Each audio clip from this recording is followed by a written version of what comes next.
brought to you by Silver Pumps. Top quality और consistent performance के लिए सिर्फ सिल्वर पंप्स नाम याद रखना। मान्यवर आपने कहा कि इससे आप पिछड़े मुसलमानों का भला करने जा रहे हैं। सुनने में बहुत अच्छा लगता है कि आप पिछड़े मुसलमानों का भला करने जा रहे हैं। आपने इसमें कहा कि आप महिलाओं का भला करने जा रहे हैं। सुनने में बहुत अच्छा लगता है कि आप महिलाओं का भला करने जा रहे हैं, लेकिन ये सरकार और यहां पे इस समय मंत्री जी नहीं है, मैं उनसे पूछना चाहता हूं, आप देश को और सदन को गलत जानकारी क्यों दे रहे हैं? मानवर 2013 के वक्फ बिल में जो भारतीय जनता पार्टी की सहमति और सहयोग से पास हुआ, उसमें भी महिलाओं के लिए आरक्षण था। मना कर दीजिए कि नहीं था? मना करिए कि हम गलत बोल रहे हैं। मानवर मंत्री जी ने कहा 1 करोड़ सुझाव आया। मैं आपसे पूछना चाहता हूं, कितने करोड़ ईमेल आए, कितने करोड़ पत्र आए, कितने करोड़ सुझाव आए? पूरे देश को जानकारी दीजिए और मैं आपको दावे के साथ कह सकता हूं, जब पूरा सच सामने आएगा तो देश को पता चलेगा कितने लोग इस बिल के विरोध में थे, कितने लोग इस बिल के समर्थन में थे। मैं जेपीसी का सदस्य था मानवर, मैं कह रहा हूं आपसे लाइए। और आप पिछड़े मुसलमानों का भला करना चाहते हैं? मैं आपसे हाथ जोड़कर निवेदन करता हूं, विनती करता हूं, और हमारे जो मित्र उधर भी हैं, अगर आप मेरी बात से सहमत हैं तो समर्थन करना। समाज में छुआछूत को, बीमारी को मिटाने के लिए चलिए उठाते हैं कदम, और अगले सत्र में एक बिल लेके आइए। जितने भी हिंदुओं की कमेटियां हैं, ट्रस्ट है, बोर्ड है, उन सारे ट्रस्ट और कमेटियों में 80% आरक्षण दलित, आदिवासी और पिछड़े हिंदुओं को दीजिए। मैं समर्थन करूंगा आपका, माला पहनाऊंगा आपको। आप पिछड़ों का भला करने की बात करते हैं, आप दलितों का भला करने की बात करते हैं। आपकी मातृ संस्था आरएसएस 100 साल तक आपने एक भी दलित, पिछड़ा और आदिवासी, एक भी महिला को आज तक आरएसएस का प्रमुख नहीं बनाया। आप दलितों और पिछड़ों और आदिवासियों की आरएसएस के बारे में भला करने की बात करते हैं। माननीय, इस बिल में क्या लिखा है? आप जो भी बातें इस विधेयक के अलावा बोलेंगे, उन सब को मैं एक्सप्लेन करूंगा। ये सच नहीं है? क्या ये सच नहीं है? सर मेरा टाइम रोका जाए। और सर बिल के बारे में बात करते हैं। माननीय मंत्री जी ने कहा आज आप इस बिल को पास कर रहे हैं, आज आपका सीना चौड़ा हो रहा है, आपको लग रहा है एक धर्म के अधिकार को आप छीन रहे हैं। नहीं, कल को आप सभी धर्मों की धार्मिक संपत्तियां छीन के आप अपने दोस्तों का देने का काम करेंगे। मैं फिर इसको दोहरा रहा हूं और फिर इसको कह रहा हूं कि आप ये करेंगे, धार्मिक संपत्तियों के कब्जा करने का काम करेंगे। और किसी गलतफहमी में मत रहिए। आपको लोकसभा के चुनाव में मात्र 36% वोट मिला है। इस देश की 64% आबादी आज भी आपके खिलाफ है, आज भी आपके खिलाफ खड़ी है। किसी गलतफहमी में मत रहिए। बड़ी बड़ी सत्ता उखड़ गई और चली गई। मान्यवर, आपने इसमें लिखा बिल के अंदर कि वक्फ कमेटी के अंदर गैर मुसलमान इसका सदस्य बन सकता है। आप क्या गुरुद्वारा कमेटी के अंदर गैर सिख को मेंबर बना सकते हैं? क्या ईसाई कमेटी के अंदर गैर ईसाई को सदस्य बना सकते हैं? क्या बौद्धों की कमेटी के अंदर गैर बौद्ध को, क्या जैनों की कमेटी के अंदर गैर जैन को आप मेंबर बना सकते हैं? और इतना ही नहीं, क्या आप हिंदुओं के ट्रस्ट में, मंदिर के ट्रस्ट में आप क्या गैर हिंदू को मेंबर बना सकते हैं? नहीं बना सकते, नहीं बना सकते। आप एक झूठ फैला रहे हैं देश भर में, देश भर में झूठ फैला रहे हैं। आप कह रहे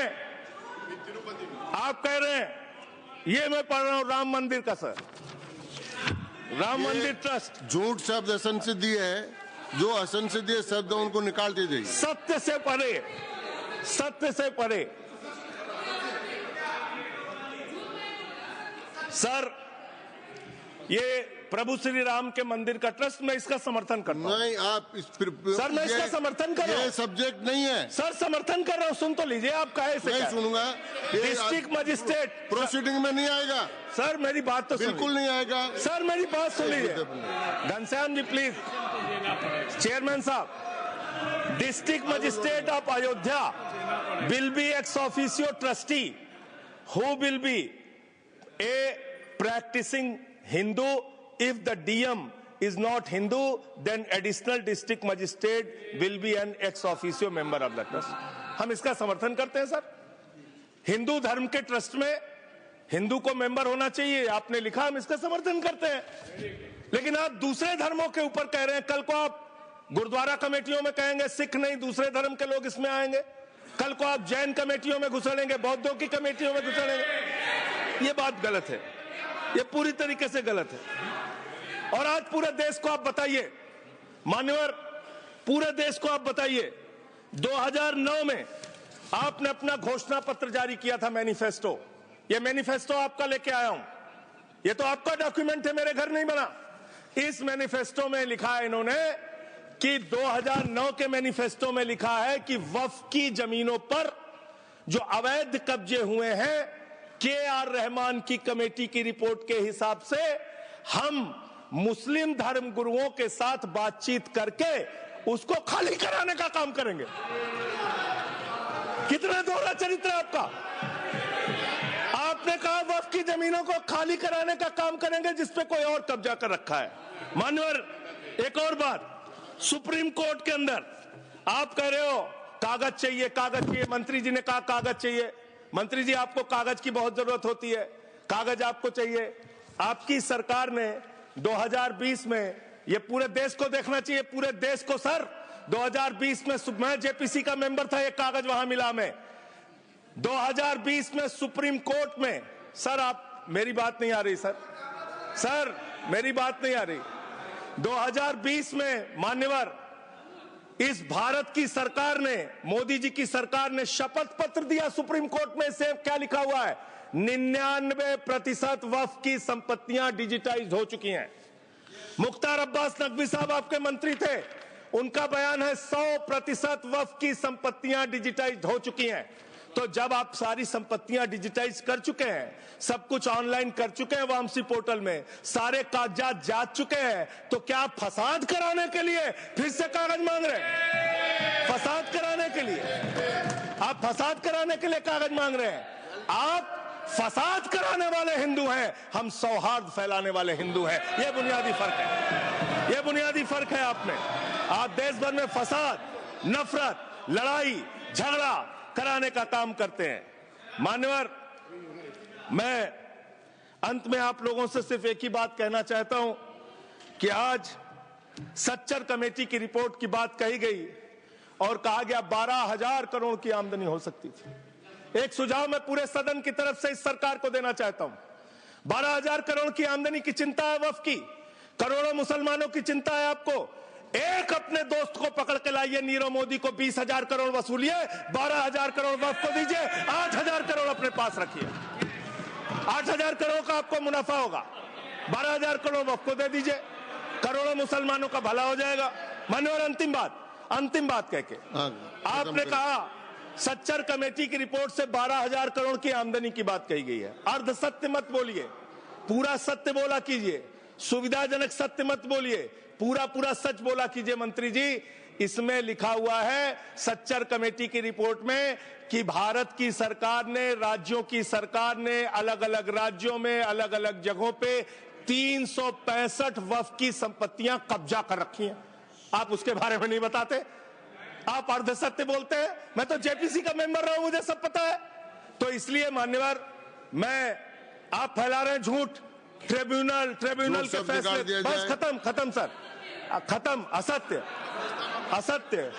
सत्य से परे मान्यवर, सत्य से परे मान्यवर।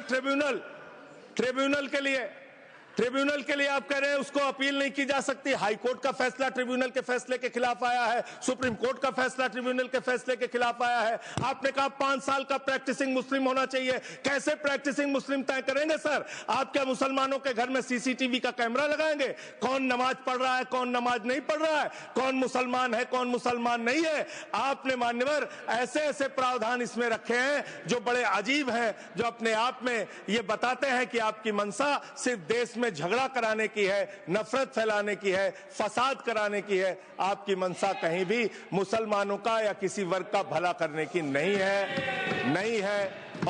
है। बस एक अंतिम बात कह के अपनी बात समाप्त करूंगा।